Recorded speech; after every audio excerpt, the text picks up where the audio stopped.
Nagpapatuloy ang programang Health and Travel at Serbisyo Publiko. Ako muli si Dr. Hilda Ong. At narito naman ang balita na dapat ninyong malaman. Linggo, mababasa ang kolumn ni Dr. Ministry in Alternative Medicine, Hilda Ong sa Remate. Ang inyong lingkod, nasa internet din, www.remate.ph. Dr. Ministry in Alternative Medicine, Hilda Ong, hindi lang pang-radyo, pang-dyaryo. Remate, ang dyaryo ng masa. Remate online, www.remate.ph. Ang #1 pahayagan ng Global Pinoy. Mahigit 70 na samahan, inalmahan ang panukala ni E.S. Recto na magkaibang benepisyo ng PhilHealth batay sa kontribusyon. Mariin tinutulan ng mahigit 70 samahan ng mga doktor, nurse, medical technologists, midwife, at iba pang healthcare professionals ang mungkahi na ibatay ang matatanggap na benepisyo ng mga miyembro ng Philippine Health Insurance Corporation o PhilHealth sa base sa laki o uri ng kanilang kontribusyon.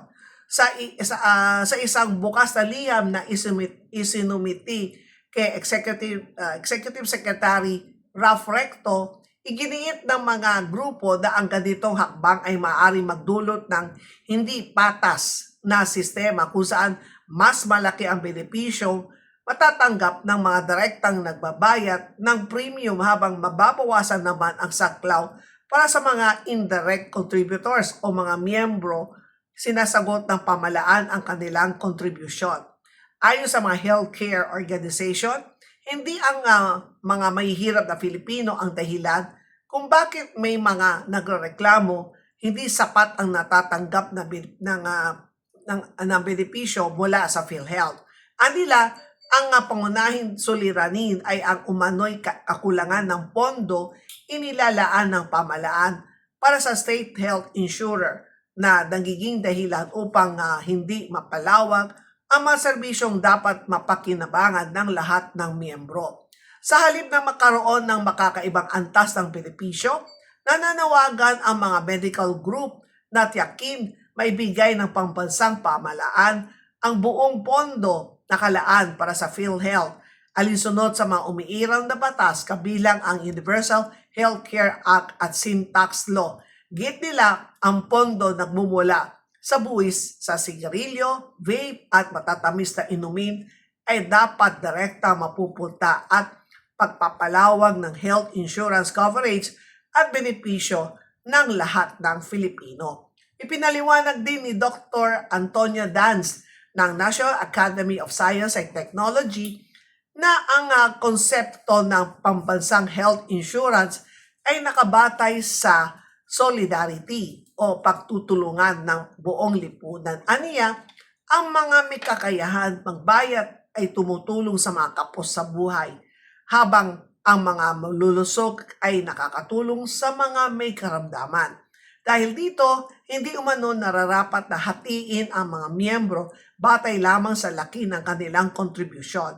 Binigyan din ni Dr. Danz na ayon sa batas, 40% ng kita ng pamahalaan mula sa sin tax ay dapat mapunta sa PhilHealth. Gayunpaman, ipinakita niya na sa mga nakalipas na taon ay mas mababa ang subsidiyang natatanggap ng ahensya kumpara sa halagang itinatalaga ng batas. Dahilan upang mabawasan ang kakayahan nitong pondohan ang National Health Insurance Program at mapalawag ang mga benepisyo.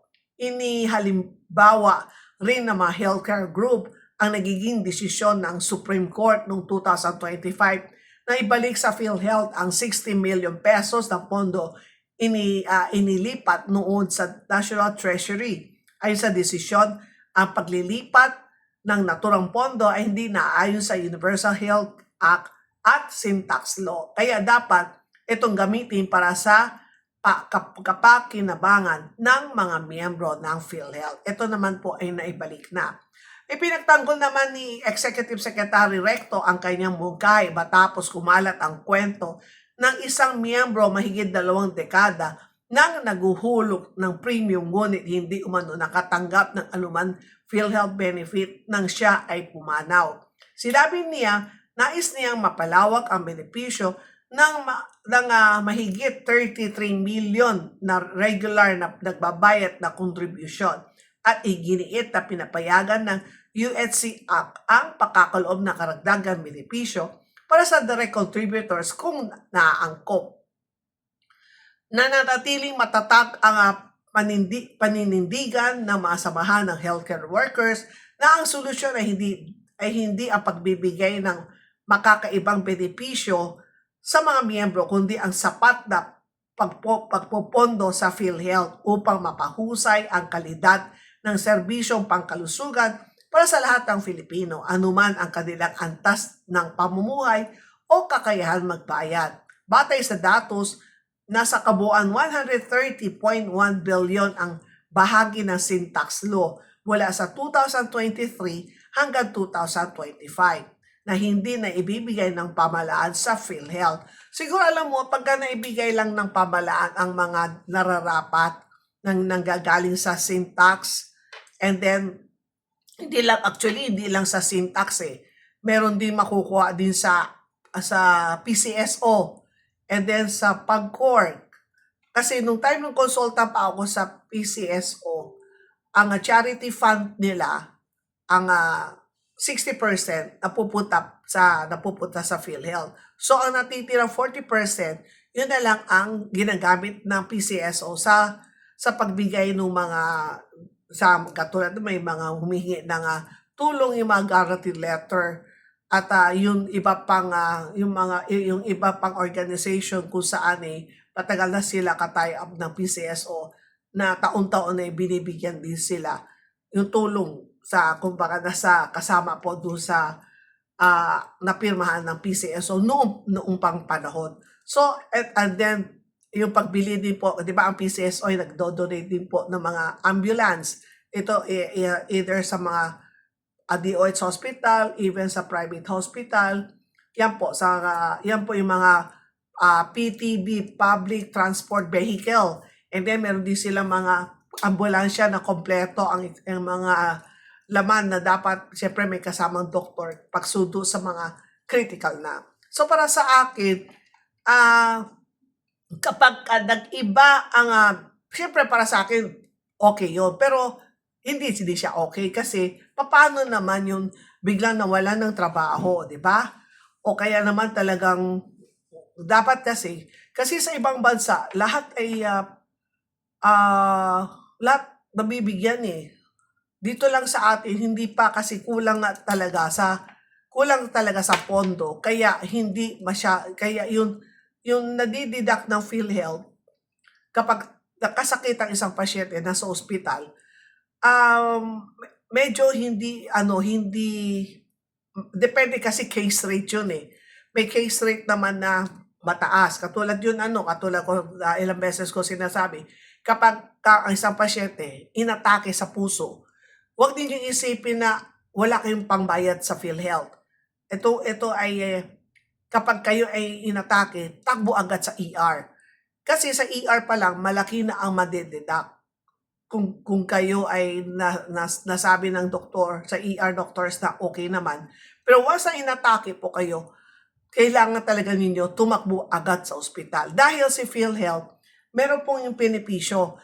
Kapag makikita po ng doktor na inatake ka at ang mga laboratory test ninyo na ayon sa case rate ng PhilHealth, i-angiogram kayo, and then i-angioplasty, ito po ay nakakalaga na 500,000 plus, sagot ito ng PhilHealth. Kasi meron ako isang kakilala na shock siya hindi niya alam na may ganitong benefits ang binibigyan ng PhilHealth. So, ng time na yun, may naipon na sila pang bayad na more than 500, ready na sana doon nagkaano na sila, for discharge na sila, humingi sila ng statement, nagulat sila, ang babayaran na lang nila ay nasa 4,000 lang. Sabi niya, bakit ang liit? Dahil nga, meron nga daw PhilHealth na sagot ang PhilHealth ang angiogram, angioplasty. So, dahil nga, inatake siya, qualified siya. So, kapag kayo po ay na naatake sa puso at meron kayong kasama sa pamilya na naatake sa puso, takbo kayo kaagad. Pero alamin po ninyo, kung yung ospital na pupuntahan ninyo, ay meron silang kakayahan na mag-angiogram, na mag-angioplasty.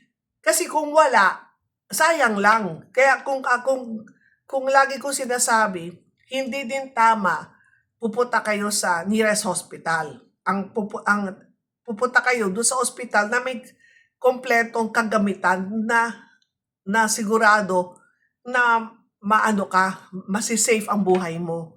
Kasi pupunta ka isang nearest hospital, kulang-kulang. And then, hindi pa kayo maasikaso, wala kayo kakilala.